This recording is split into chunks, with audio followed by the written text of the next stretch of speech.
नमस्ते, हमारे YouTube channel मंथन हिंदी में आपका स्वागत है। जैसा कि आप जानते हैं, हमारे चैनल के द्वारा UGC net JRF Hindi, HP set Hindi, PGT Hindi के लिए फ्री ऑनलाइन क्लासेस प्रोवाइड कराई जा रही है। यदि आप भी अपनी तैयारी को बेहतर बनाना चाहते हैं तो हमारे चैनल से जुड़ने के लिए चैनल को लाइक, शेयर और सब्सक्राइब अवश्य करें। आज की क्लास में हम यूजीसी नेट का सिलेबस यूनिट 10 करेंगे और आज का हमारा टॉपिक है एक कहानी यह भी मनु भंडारी की आत्मकथा है। और आवारा मसीहा ये शरद चंद्र की जीवनी पर आधारित विष्णु प्रभाकर द्वारा रचित जीवनी है।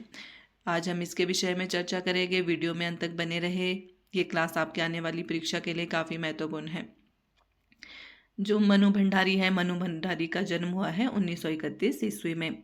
एक कहानी यह भी कब की 2008 में रचित रचना है। यह हिंदी की प्रख्यात लेखिका मनु भंडारी जी के भावात्मक तथा सांसारिक जीवन की कथा यात्रा है। इसमें उनकी पारिवारिक पृष्ठभूमि एवं उनके संघर्षों के साथ साथ उनके एवं राजेंद्र यादव के आपसी संबंधों और उनकी रचनाओं के नेपथ्य के सृजनात्मक सूत्र भी दृष्टिगोचर होते हैं। यह दो भागों में विभाजित हुई है। क्या है ये?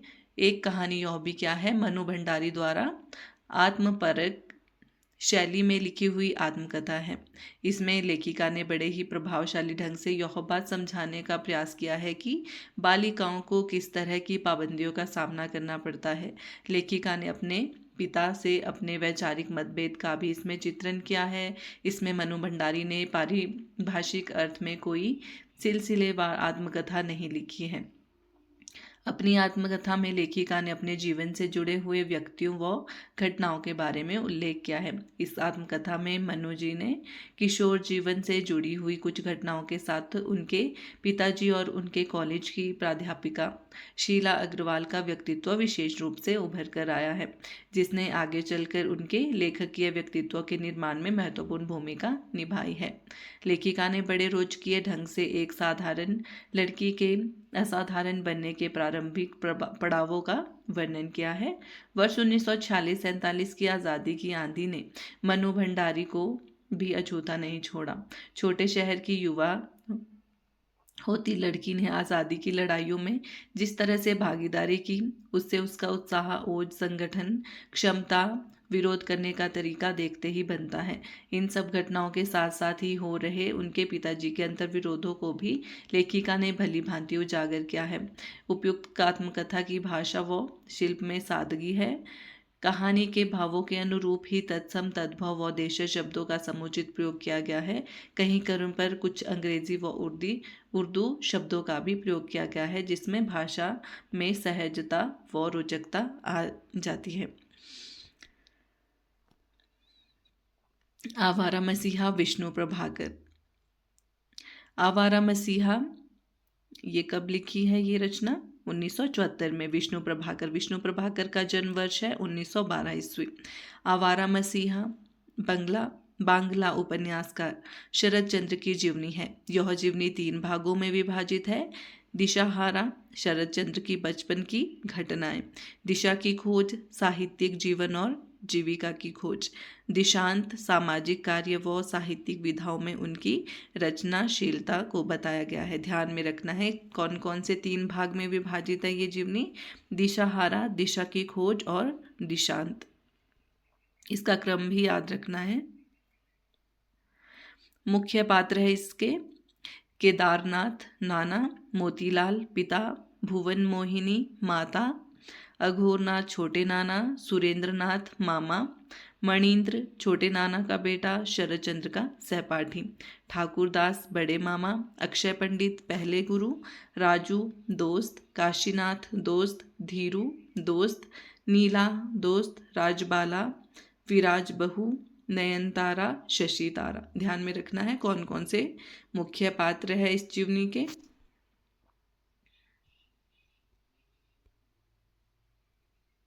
है बचपन और यौवन में जिस प्रकार का जीवन उन्हें जीना पड़ा था, उससे वे संतुष्ट नहीं थे। वे निचली गहराइयों से होकर ऊपर उठे। प्रारंभिक जीवन में जिस अभाव, अपमान और उपेक्षा से उन्हें गुजरना पड़ा, उससे उनके कलाकार को तो बल मिला, पर उनका जीवन टूट गया। जीवन संध्या में क्या सचमुच उन्हें इस बात का दुख था कि उन्होंने आवारगी का जीवन बिताया? नाना प्रकार के वास्तव और अवास्तविक प्रेम प्रपंच किए। अन्य पंक्ति है, इस पुस्तक की सामग्री में 3 प्रमुख स्रोत रहे हैं। एक तो उन व्यक्तियों के से साक्षात्कार जो किसी न किसी रूप में शरद बाबू से संबंधित रहे, दूसरे उनके समकालीन मित्रों के लेख संस्मरण और तीसरे उनकी अपनी रचनाओं में इधर उधर बिखरे हुए स्थल और प्रसंग जिनका उनके जीवन में सीधा संबंध रहा। इतने अनुभव के बाद उन्हें ढूंढ लेना बहुत कठिन नहीं हुआ। ठीक है, ये भूमिका से हैं ये पंक्तियाँ।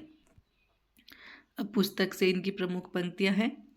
इस तरह मोतीलाल की सारी कला साधना व्यर्थता में ही सफल हुई।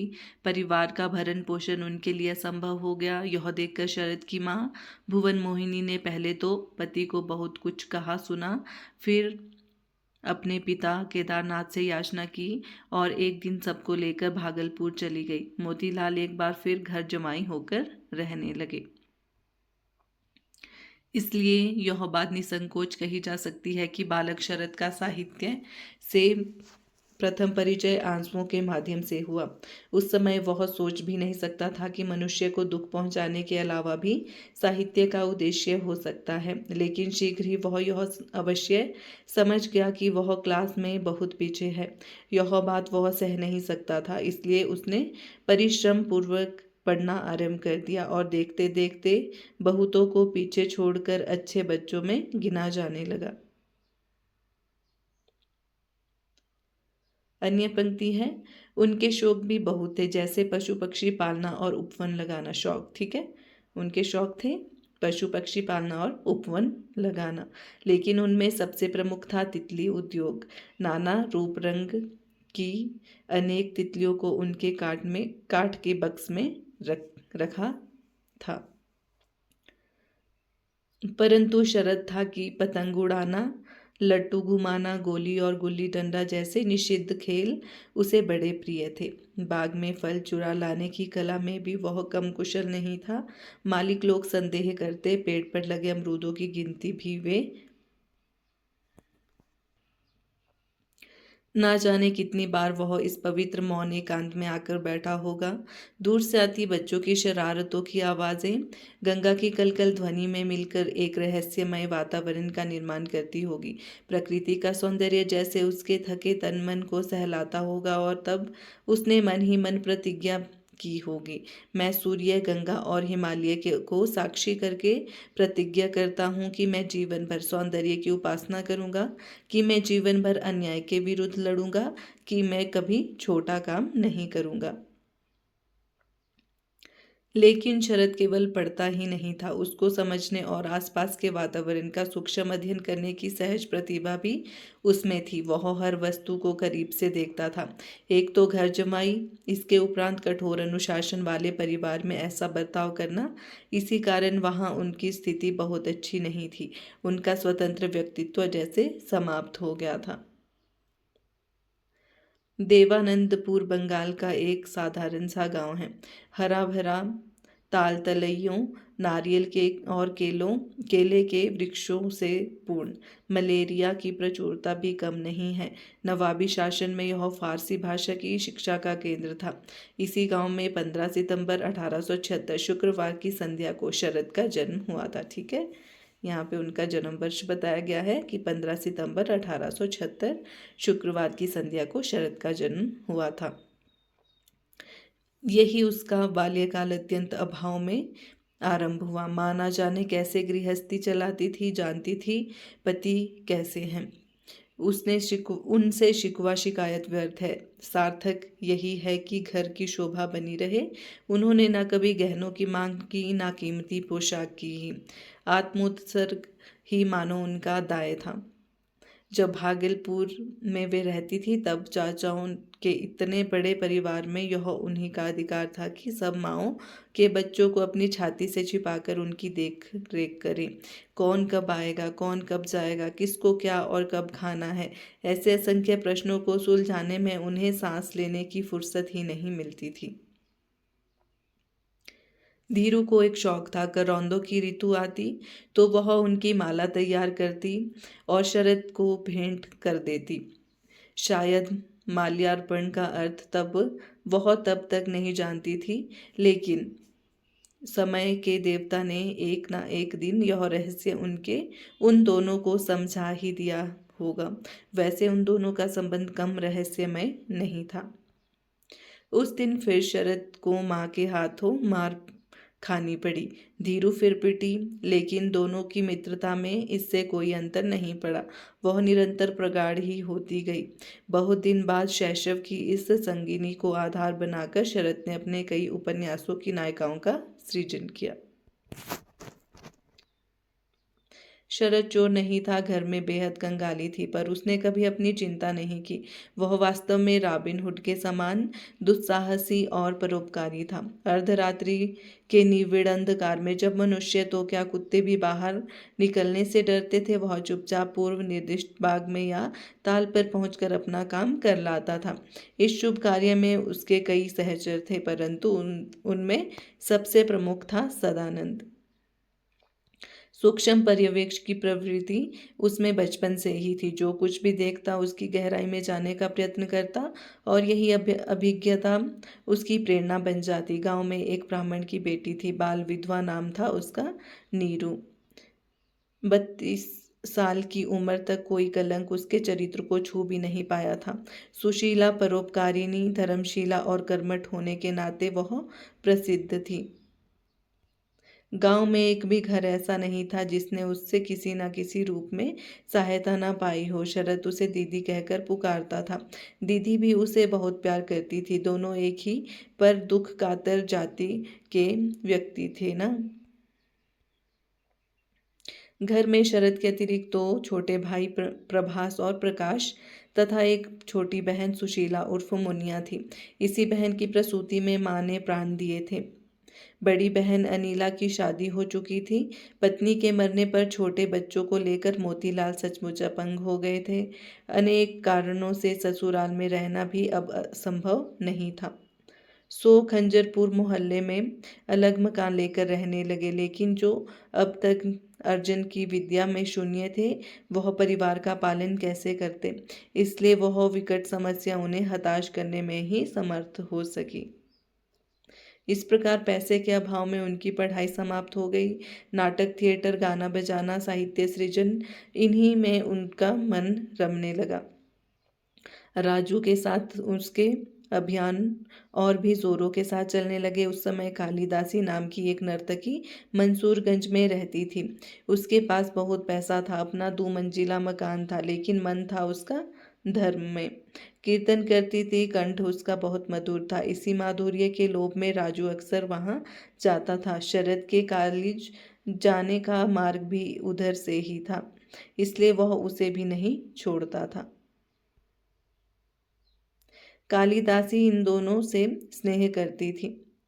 कंठ में माधुर्य और वाक्पटुता के कारण नारियों का शरद के प्रति विशेष आकर्षण रहा है। इन दिनों चोरी चोरी देवदास का सृजन चल रहा था। अतिशय भावुकता के बावजूद यह रचना शरद के अपने असफल उत्कट प्रेम की आत्मस्वीकृति ही है, जो उसे बहुत अधिक प्यार करती थी। वह बाल विधवा थी और उस संकीर्ण युग की प्रथा के अनुसार उसे प्रकट रूप में उस सभा में भाग लेने का अधिकार हो ही नहीं सकता था। जब पुरुष ही लुक छिप कर यह काम करते थे तो नारी की स्थिति की कल्पना आसानी से की जा सकती है। लेकिन निरुपमा लिखती अवश्य थी, और उसके भाई के द्वारा वे रचनाएं गोष्ठी में विचारार्थ उपस्थित की जाती थी। उस दिन कोई नहीं जानता था कि यह छोटी सी साहित्य गोष्ठी अनेक भावी साहित्यकारों को जन्म देने में सफल होगी। सुरेंद्र ने बड़े आश्चर्य से यह कहानी सुनी, लेकिन वह उस नीरदा को कभी देख नहीं पाया। कोई भी नहीं देख पाया। हाँ, चर्चा बहुत लोग करते थे। उसका प्रेम इतना मौन, इतना रहस्यमय था कि उसका ताप ही लोगों को छूता था। उसका रूप कभी किसी के सामने नहीं आ सका। नीरदा कभी कल्पना लोक के एकांत में उसके पास ऐसे आती जैसे नींद में चल रही हो। उसे लिखते देखती रहती, बोलती नहीं। शरद को यह मौन असहाय हो उठता। जब नीरदा एकाएक पास आ बैठती, कहती, सुनाओ तो क्या लिखा है।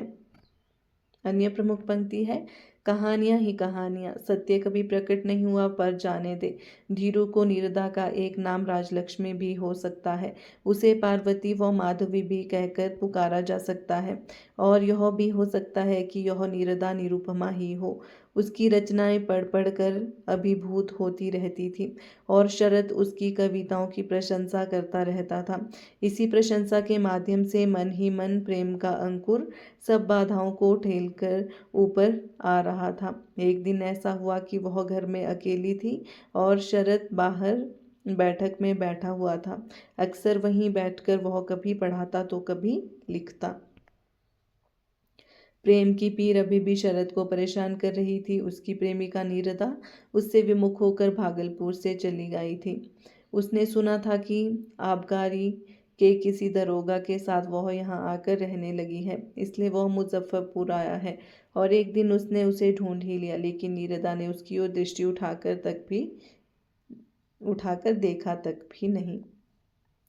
प्रेम अंधा होता है। शरद अब भी यह विश्वास करता था कि नीरदा उससे प्रेम करती है। वह उसका पीछा करता रहा। परेशान होकर एक दिन नीरदा ने दरोगा से शिकायत कर दी। दरोगा ने उसी दिन शरद को पकड़ा और खूब पीटा, इतना कि बहुत देर तक वह बेहोश पड़ा रहा। मालूम नहीं उसके बाद भी उसका भ्रम टूटा या नहीं। यह सारी कहानी एक विराट भ्रम है। माँ पहले ही चली गई थी, पिता भी चले गए थे, बड़ी बहन दूसरे घर की थी, शेष रह गए थे 3 छोटे भाई बहन और वह स्वयं। उसे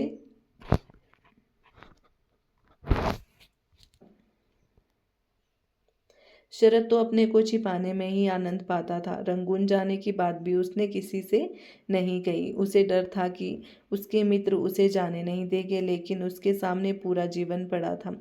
उसके भाई बहन थे उसका भार। अब वह किस पर छोड़ सकता था। उसे किसी तरह जीविका अर्जन करनी ही चाहिए, लेकिन अपने एक मामा देवी को ही उसे अपने इस निश्चय की सूचना दी थी। उसके पास पैसे भी तो नहीं थे। किसी तरह उसने किसी से भाड़े के रुपए उधार लिए। एक दिन सवेरे 4 बजे भवानीपुर के घर से स्टीमर घाट की ओर चल पड़ा। बस अकेला देवी ही उसके साथ था। भाड़ा चुकाकर उसके जेब में 1-2 रुपए शेष रह गए। वह नहीं जानता था कि अब वह फिर भारत लौट भी सकेगा या नहीं। इसके अतिरिक्त एकांत में अध्ययन करने का उसका शौक निरंतर बढ़ता जा रहा था। एक दिन वही शौक सब कुछ को परे धकेल कर सर्वोपरि हो उठा। तब कोई कल्पना भी नहीं कर सकता था कि इस पलायन के पीछे उसके लेखक बनने की मौन साधना ही छिपी हुई है। स्वामी जी मुस्कुराए, उत्तर दिया, इस संसार में जिसको हम दुख कहते हैं वह तो वास्तविक दुख नहीं है, वह तो उसकी दीक्षा है। सुख पाते ही मनुष्य उसको भूल जाता है। व्यथा रूपी दुख पाने पर ही उसके मन में समझ आती है। शरद ने बहुमुखी प्रतिभा के धनी रविंद्रनाथ के समान न केवल साहित्य में बल्कि संगीत और चित्रकला में भी रुचि ली थी। यद्यपि इन क्षेत्रों में उसकी कोई उपलब्धि नहीं थी, पर इस बात के प्रमाण अवश्य उपलब्ध है कि कई वर्ष तक उसके चित्रकला की साधना की भी और बहुत से चित्र बनाए गए थे। वह नारी प्रचलित अर्थों में उसकी पत्नी नहीं थी। हिंदू रीति से बारात चढ़ाकर और अग्नि के चारों ओर फेरे लेकर उन्होंने उससे विवाह नहीं किया था, लेकिन वह उसकी जीवन संगिनी निश्चय ही थी। जिस समय शरद ने कलकत्ता छोड़कर रंगून की राह ली थी, उस समय वह तिरस्कृत, उपेक्षित और असहाय था। लेकिन अब जब वह 13 वर्ष बाद कलकत्ता लौटा तो ख्यातनामा कथा शिल्पी के रूप में प्रसिद्ध हो चुका था। अब वह नहीं रह गया था, वे के पद पर प्रतिष्ठित हो चुका था।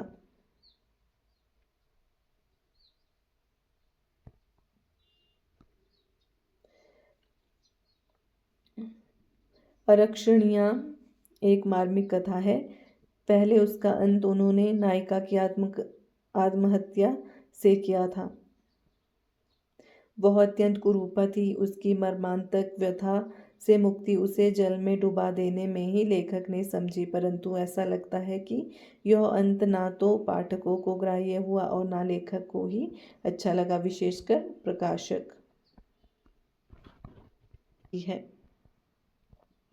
चरित्रहीन में जिस नारी चरित्र की सृष्टि हुई है उसकी समाज में कभी कमी नहीं रही। फिर शरदचंद्र ने तो तभी चरित्रहीनों के चरित्र की धर्मप्राण हिंदू की तरह रक्षा की है, लेकिन समाज में वे ही धर्मप्राण व्यक्ति उनके विरुद्ध हो उठे।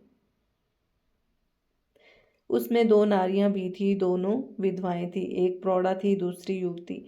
अवसर पाकर वह युवती उसके पास आई, उन्हें प्रणाम किया और ऐसे देखने लगी जैसे बहुत दिनों से परिचित हो। मधुर स्वर में बोली, आपने मुझे बचाया है, आप गुरु हैं, मैं आपकी विशेष रूप से कृतज्ञ हूँ। आवाक शरद बोले, मैंने तुम्हें बचाया है कब, कहाँ? मैंने तो कभी तुम्हें पहले देखा भी नहीं।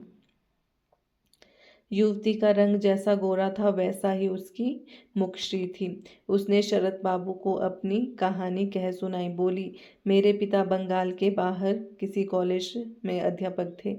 वह मेरी उम्र 2 साल जब मेरी उम्र 2 साल की थी तब मेरी माँ मर गई। तब से पिता ने ही मुझे पाल पोस कर बड़ा किया। विवाह 17 वर्ष की आयु में हुआ, लेकिन इसी काशी में केवल 3 दिन के बुखार से मेरे पति की मृत्यु हो गई। मैं फिर पिता के पास लौट गई। भुला रखने के लिए उन्होंने मुझे फिर से पढ़ाना आरंभ किया। उनका एक छात्र था, हमारे ही घर में रहता था। पिता उससे बहुत स्नेह करते थे। क्लास में किस दिन कौन सा लेक्चर होगा इसका हिसाब किताब उसी के पास था। सारी ज़रूरत की किताबें और नोट्स की कॉपियाँ भी वही ठीक रखता था। मैं उससे गणित और साहित्य पढ़ती थी और इसी तरह 1.5 वर्ष बीत गया। इस मिलने जुलने के कारण हम दोनों में काफ़ी परिवर्तन हो गया। वह लड़का इस बात को समझता था। उसने एक दिन पिताजी से कहा, मैं अब नहीं पढ़ा सकूंगा। पिताजी सब कुछ समझ गए। मुझ पर उन्हें क्रोध भी आया और इसलिए मुझे उन्होंने बराहनगर कलकत्ता भेज दिया। मगर मेरा दिल वहीं अटका रहा। कुछ ही दिन बीते होंगे कि ना जाने कैसे हम दोनों में चिट्ठी पत्री आरंभ हो गई और फिर वह लड़का भी एक दिन कलकत्ता आ पहुंचा। अब हम दोनों नियमित रूप से मिलने लगे। अंत में एक दिन वह भी आया जब हमने निश्चय किया कि कुछ भी क्यों ना हो हम लोग कहीं भाग चले और सदा के लिए एक हो जाएं। एक क्षण के लिए वो लड़की रुकी, फिर बोली, उस दिन की बात मैं आसानी से नहीं भूलूंगी। बहुत सारा समय एक विचित्र बेचैनी, चिंता और उत्तेजना में बीच कट गया। अभी तो रात भर जागना था। शाम को मैंने अपने ममेरे भाई से कहा, मुझे लाइब्रेरी से एक अच्छा सा उपन्यास ला दो। सोचा था पढ़कर जागती रहूंगी, इसलिए मोटा सा उपन्यास लाने को कहा और वह एक उपन्यास ले आया। अच्छा खासा मोटा उपन्यास था। नाम था चरित्रहीन। पढ़ते ही मेरा कलेजा धड़कने लगा। सोचा, यह प्रकृति का कैसा परिहास है। क्या मैं चरित्रहीन होने तो नहीं जा रही? खाना पीना होने के बाद सभी सोने चले गए। मैंने किताब हाथ में लेकर कमरे की अरगला बंद कर दी। पढ़ने लगी। जब किताब खत्म हुई तब रात के 2 बज रहे थे। तब तक मैंने अपना कर्तव्य निश्चित कर लिया था। चरित्रहीन की किरणमय ने मुझे उबार लिया। ठीक समय पर खिड़की पर दस्तक पड़ी। समझ गई कि वह आ गया है। खिड़की पर आकर मैंने उससे विनती की, मुझे क्षमा करो, मैं नहीं जा सकती। उस समय के उसके निराश मुख की वह छवि मैं कभी नहीं भूल सकूंगी। लगा जैसे मैंने उसके पैरों के तले से धरती हटा ली है। किसी तरह उसने कहा, सारा इंतजाम हो गया है, रेल का टिकट भी खरीद लिया है। मैंने हाथ जोड़कर कहा, मुझसे अन्याय हुआ, मुझे क्षमा कर दो, मैं नहीं जा सकूंगी। विकल विवश वह थोड़ी देर तक वहां खड़ा रहा, फिर दीर्घ निश्वास खींचकर वहां से चला गया। उसके बाद उसका क्या हुआ मैं नहीं जानती। मैं भी अपनी इस नानी के साथ काशी चली आई। यहाँ आए आज साल भर हो गया है। आज भी सोचती हूँ उस किरणमयी ने मुझे बचा लिया। आपका चरित्रहीन पढ़कर आपको देखने की बड़ी इच्छा थी, लेकिन बाबा विश्वनाथ इतनी जल्दी यह इच्छा पूरी कर देंगे यह नहीं सोचा था।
शरद चंद्र का मन उस दिन सचमुच ही गदगद हो उठा। कितनी गाली गलौज सुननी पड़ी थी उन्हें उसके लिए।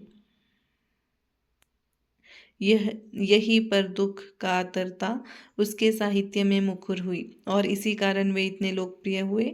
उनके पाठक जान गए थे कि श्रीकांत की आवारगी के बावजूद उन्हें भारी दुखों के बीच में से अपना रास्ता ढूंढना पड़ा है, और यह भी कि अन्याय को देखकर उनका क्रोध उफन पड़ता है। जैसे उनके विचारों के अंतराल में वैसे ही जीवन में भी पीड़ा की धारा प्रवाहित होती रही है। शरद साहित्यकार थे और साहित्यकार प्राय राजनीति के दलदल से दूर रहता है, परंतु वे मानते थे कि भारत की स्वतंत्रता के लिए जो महात्मा जी आपने असहयोग रूपी एक अभेद्य अस्त्र का आविष्कार किया है, अगर जनता सरकार से सहयोग ना करे तो वह एक दिन ही एक दिन में ही समाप्त हो जाए। तब हम 1 वर्ष में नहीं 24 घंटे में स्वराज्य ले सकते हैं। स्त्रियां बहुत नहीं थी। शरदचंद्र ने उनके लिए भवानीपुर में नारी कर्म मंदिर की स्थापना की और उसके परिचालना का भार सौंपा देशबंधु की बहन उर्मिला देवी को। हमारे यहाँ कला में कल्याण और मंगल की भावना को प्रमुख स्थान दिया गया है, इसलिए जिस कलात्मक सत्य की पृष्ठभूमि में यह भावना ना हो, उसके प्रति मेरे मन में कभी आदर का भाव नहीं रहा है। मैंने कला को भी क्रीड़ा कौतुक के रूप में नहीं देखा है, मैं उसे मनुष्य के जीवन की चरम साधना के रूप में मानता हूँ। शरदचंद्र नाटककार नहीं थे, परंतु उनके उपन्यासों में नाट्य रूपांतरों ने बंगाली रंगमंच की दुर्दिन में रक्षा अवश्य की। रचनाओं की लोकप्रियता, कथा में नाटकीय तथ्यों की प्रधानता, पारिवारिक वातावरण और पात्रों में आत्मीयता, सामाजिक कुरीतियों पर प्रवाह, यथार्थवादी अंतर्दृष्टि, प्रसाद गुण, प्रांजल, सरल, अंतरस्पर्शीय भाषा, कितने सारे गुण उस शक्ति का आधार थे। लेकिन एक अवगुण भी था, हृदय पक्ष का असाधारण महत्व अर्थात भावुकता की प्रधानता। इसलिए चरम परिणति न्याय संगत नहीं रह पाती थी। उनके नाटकों में षोडशी सर्वश्रेष्ठ थे। इसका गठन कौशल निर्दोष है और कथा में माधुर्य है, लेकिन दूसरे नाटक उतने सफल नहीं हो सके। शरद बाबू ने अपने साहित्य में स्पष्ट रूप से यह अंकित किया है कि पुरुषों के बनाए हुए झूठे शास्त्र केवल स्त्रियों को बांध रखने की बेड़ियां हैं। जिस प्रकार हो उन्हें रोक रख कर उनसे सेवा लेने के खाली जाल है। सतीत्व की महिमा केवल स्त्रियों को बतलाई जाती है, पुरुषों के लिए कुछ नहीं। यह सब धोखा था। उसी अन्याय के प्रति उन्होंने युद्ध करने की घोषणा की और सचमुच वे जीवन भर लड़ते रहे। इसी कारण सही अर्थों में वे नारी जाति के मसीहा बन गए। इसी कारण बंगाल की नारियों ने उनका अभूतपूर्व अभिनंदन किया।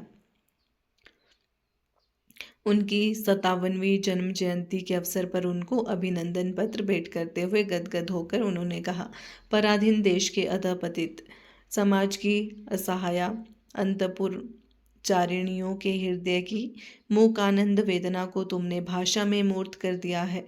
उनके दुर्गतिपूर्ण जीवन के सुख दुखों की सभी अनुभूतियों को निविड़ सहानुभूति में ढालकर तुमने साहित्य में सत्य करके प्रत्यक्ष करा दिया है।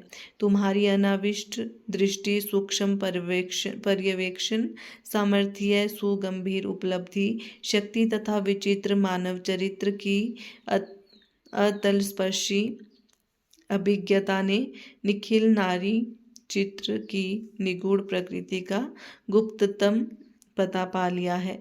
हे नारी चरित्र के परम रहस्य ज्ञाता, हम लोग तुम्हारी वंदना करती है।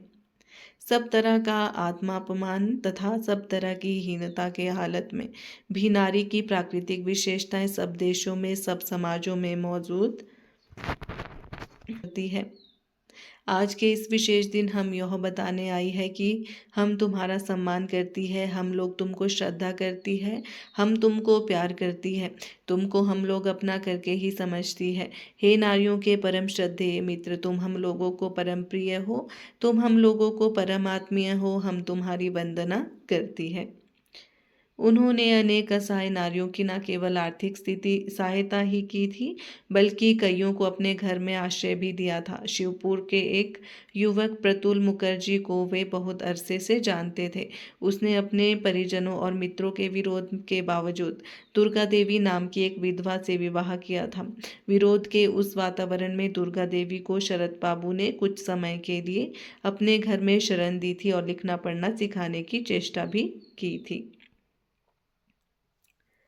समाज के सभी वर्गों की नारियों से उनके सदा सहज और आत्मीय संबंध रहे। उनकी कहानियां सुनने को वे नारियां जैसे ललायित रहती थी। उनके कहने की भावभंगिमा पर वे मुग्ध थी। उनके विचारों पर वे प्राण न्यौछावर करती थी। ऐसा निस्वार्थ, ऐसा उदार, ऐसा मुक्त मनुष्य अब से पहले उन्होंने कहाँ देखा था। उनकी इसी अगाध भक्ति के कारण तो वे उन्हें जान सके और उनके प्रति होने वाले अन्याय के विरुद्ध संघर्ष कर सके, उन्हें मनुष्य की मर्यादा दिला सके। पद दलित नारी को जिन्होंने मनुष्य के पद पर प्रतिष्ठित किया, वह शरदचंद्र इस बर्बर बर्ताव की बात सुनकर कैसे शांत रह सकते थे। लेकिन वे सज्जन अब भी विभ्रांत हो रहे थे, समझ नहीं पा रहे थे कि उनकी प्रशंसा करने के बजाय शरदचंद्र उन्हें डांट क्यों रहे हैं। कुछ मनुष्य ऐसे होते हैं जिनके प्रत्यक्ष परिचय से परोक्ष परिचय अधिक सुगम होता है। शरद उस जाति के मनुष्य नहीं है, उनके पास जाकर ही उनको पाया जा सकता है। मेरी वह हानि हो गई, फिर भी उनसे मिलना जुलना या बातचीत नहीं हुई। ऐसा नहीं है केवल मात्र मिलना नहीं, यदि पहचान हो सकती तभी अच्छा होता, समकालीन होने का सुयोग सार्थक होता। हुआ नहीं, किंतु उसी समय विस्मयजनक आनंद से भरकर दूर से ही मैंने उनकी रचना बिंदो का लला, विराज बहू, राम की सुमति, बड़ी दीदी पढ़ ली है। सोचा है मन का मनुष्य पा लिया। मनुष्य को प्यार करने के लिए इतना ही काफ़ी है। जीवन संध्या में बचपन की याद हो आना बहुत स्वाभाविक है। हिरणमयी देवी लोगों की दृष्टि में शरदचंद्र की पत्नी थी या मात्र जीवन संगिनी, इस प्रश्न का उत्तर होने पर भी किसी ने उसे स्वीकार करना नहीं चाहा। लेकिन इसमें तनिक भी संशय नहीं है कि उनके प्रति शरद बाबू का प्रेम सचमुच हार्दिक था। अल्प शिक्षिता, अनेक बातों से अनभिज्ञ, सरल प्राणा, ग्रामीण महिला हिरण्यमयी शरदचंद्र की प्रतिभा की तुलना में कहीं नहीं ठहरती थी। जब भी कोई उनसे शरद साहित्य के अमर नारी पात्रों की चर्चा करता तो हंस पड़ती, कहती, मैं मूर्ख, भला उनको क्या जानूं, हाँ तुम्हारे दादू ही जानते हैं। वे उन्हें सदा बहू या बड़ी बहू कहकर पुकारते थे। वह सुंदर नहीं थी, किंतु उनकी दृष्टि में वह प्रेम का अंजन लगाती थी। वह उनके रूप की प्रशंसा करते ना अघाते थे, कहते, बड़ी बहू का रंग खूब गोरा ना होकर भी उनके जैसी फिगर बंगाली नारी में बहुत कम देखने को मिलती है। समय समय पर अपने मित्रों और प्रशंसकों को जो उन्होंने पत्र लिखे हैं उसमें उन्होंने बड़ी आत्मीयता के साथ अपने गृहस्थ जीवन की चर्चा की है और अपनी सफलता का श्रेय बड़ी बहू को दिया है। उनके पत्रों में यह भी पता चलता है कि हिरण्यमयी देवी उनके खान पान और आने जाने पर भी अंकुश रखती थी। एक सेर तंबाकू 7 दिन चलाने का आदेश था। परंतु आयु बढ़ने के साथ साथ प्रेम का उच्छ्वास हार्दिकता और गहन आत्मीयता में बदल गया था। जीवन भर लेखनी के साथ उनका रक्त का संबंध रहा। अंतिम विदा के समय वह मानो अत्यंत प्रियजन की सबसे अंतिम स्पर्शानुभूति थी। एक दिन पूर्व उन्होंने अपना वसीयतनामा भी लिखवा दिया था। सब कुछ अपनी पत्नी हिरण्यमयी देवी के नाम कर दिया। उस दिन 16 जनवरी रविवार सन 1938 तदनुसार 2 माघ 1344 बंगाब्द और पौष पूर्णिमा का दिन था।